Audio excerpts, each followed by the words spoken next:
For the first step, you want to go to search and type in adjust the appearance and performance of Windows. Click on it. Once you run this, you want to go to the advanced tab. Now you want to click on change. You want to untick this box. Now you want to select custom size. Next, you want to find out how much RAM that you have. So you want to go to search and type in task manager. Click on it. Once you run this, you want to go to the performance tab. It's going to tell you how much RAM do you have installed. I've got 8 GB of RAM. So you want to double the number that it says right here. So we're going to go to search and type in calculator. Click on it.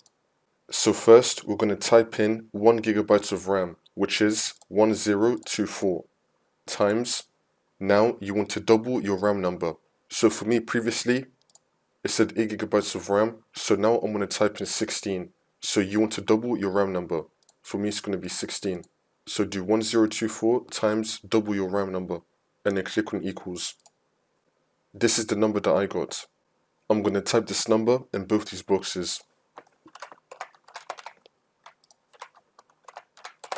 So type the number that you got in this box into here, both of these, initial size and maximum size, and then click on set, and then click on OK, and then click on OK again.